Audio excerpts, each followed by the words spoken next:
पोह्याचे सांडगे करण्यासाठी मी इथे हे अर्धा किलो पोहे घेतले, चाळून स्वच्छ निवडून घेतले. आता हे पोहे आपल्याला चांगले 1-2 पाण्याने धुवून घ्यायचे.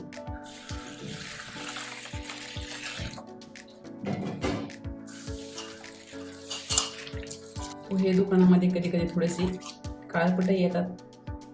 आता पोहे हे मी 2दा धुवून घेतले. हे आपण दररोज जे पोहे करतो तेच पोहे घेतले आहेत मी. पातळ पोहे घ्यायचे नाहीत, हे जाड पोहेच घ्यायचे. आता बुडेल इतपत यामध्ये आपल्याला पाणी ओतायचं. हे असे सपाट करून घ्यायचे आणि बुडेल इतपतच यामध्ये पाणी ओतायचं. हे पोहे आपल्याला अर्धा तास भिजू द्यायचे. त्याच्यावरती झाकण ठेवायचं आणि अर्धा तास आपल्याला व्यवस्थित भिजू द्यायचे. आता अर्धा तास झाले की पोहे आपले छान भिजलेत. मस्त असं भिजलेत. आता हे सगळे असे सुट्टे करून घ्यायचे. मस्त असं आता हे पोहे आपले एकदम मोकळे मोकळे झाले. आता हे पोहे आपल्याला थोडा वेळ बाजूला ठेवायचे आणि आता मिक्सरच्या भांड्यामध्ये याला आपल्याला 2-4 हिरव्या मिरच्या आणि जिरे वाटून घ्यायचे.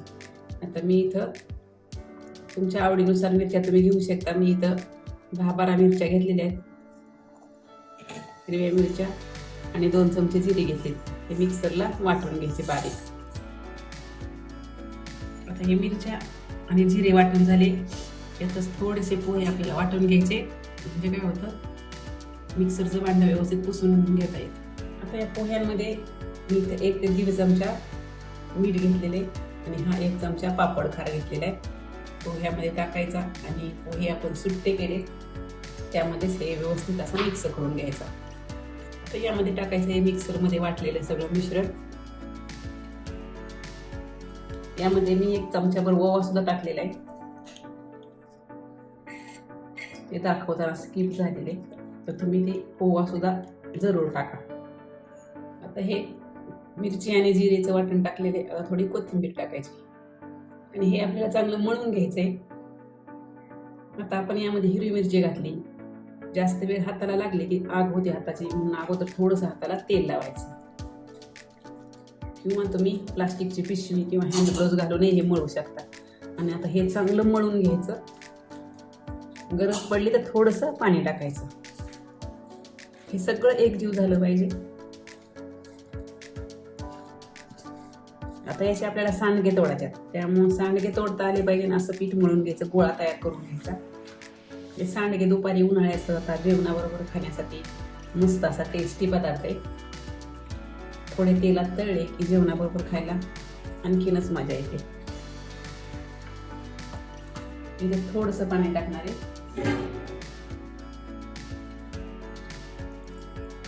अगदी थोडं टाकायचं, 1 अर्धा कप.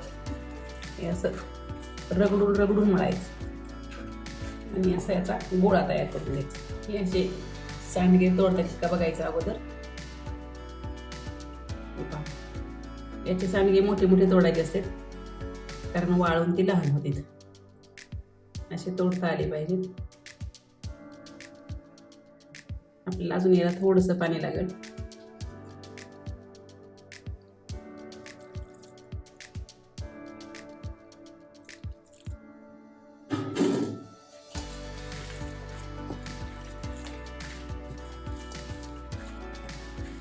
आत्ता जरी आपण अर्धा कप पाणी घातलं असलं तरी आपल्याला सांडगे तोडेपर्यंत आणखी पोहे फुगते, आणखी थोडंसं पुन्हा सुद्धा पाणी टाकू शकतं.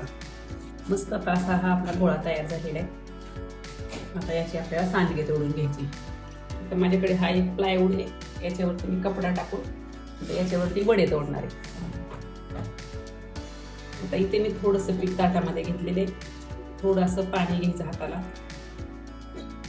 एका पातेल्यात पाणी घ्यायचं, थोडं पाण्यामध्ये हात बुडवायचा आणि ह्याचे वडे असे तोडून घ्यायचे. थोडंसं पीठ हातावरती मऊ करायचं आणि हे वडे मोठाले तोडायचे, कारण वाळून ते कमी होतात.